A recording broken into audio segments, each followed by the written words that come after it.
Film ఇండస్ట్రీలో కొన్ని కాంబినేషన్లకు ఎప్పుడూ డిమాండ్ ఉంటుంది. ఎందుకంటే ఫ్యాన్స్ ఆడియన్స్లో ఆ క్రేజీ కాంబోలకు ఉండే క్రేజ్ మార్కెట్ వేరే లెవెల్లో ఉంటుంది.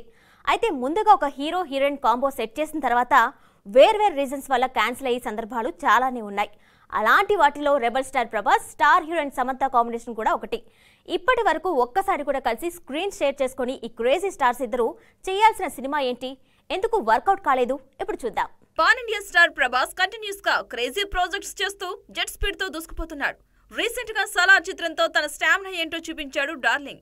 ప్రపంచవ్యాప్తంగా 700 కోట్లకు పైగా కలెక్షన్స్ రాబట్టి ఇప్పుడు థియేటర్లతో పాటు ఓటీటీలోనూ స్ట్రీమింగ్ అవుతోంది.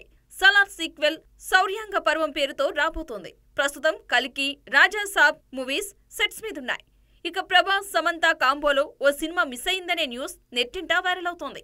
వీరిద్దరూ ఇప్పటి వరకు ఒక్కసారి కూడా కలిసి స్క్రీన్ షేర్ చేసుకోలేదు. అల్లుడి సీను మూవీని వివి వినాయక్ ముందుగా ప్రభాస్ తో చేయాలనుకున్నాడట. కథ విన్న తర్వాత డార్లింగ్ దీన్ని సున్నితంగా తిరస్కరించాడట. ఆ తర్వాత బెల్లంకొండ శ్రీనివాస్ ఈ సినిమాతో హీరోగా ఎంట్రీ ఇచ్చాడు. సమంత హీరోయిన్.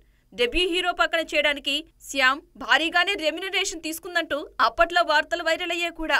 ప్రభాస్ ఈ కథను ఒప్పుకుని ఉంటే ఖచ్చితంగా వీరిద్దరి కాంబినేషన్ ని స్క్రీన్ మీద చూసేవారు ఫ్యాన్స్, ఆడియన్స్. అలా మిస్ అయిన ఈ క్రేజీ కాంబో ఇంకెప్పటికీ సెట్ అవుతుందో అని కొందరు, ఇంకెప్పటికీ కుదరదు, సమంత ప్రభాస్ పక్కన మరీ పొట్టుగా ఉంటుందని ఇంకొందరు కామెంట్స్ చేస్తున్నారు.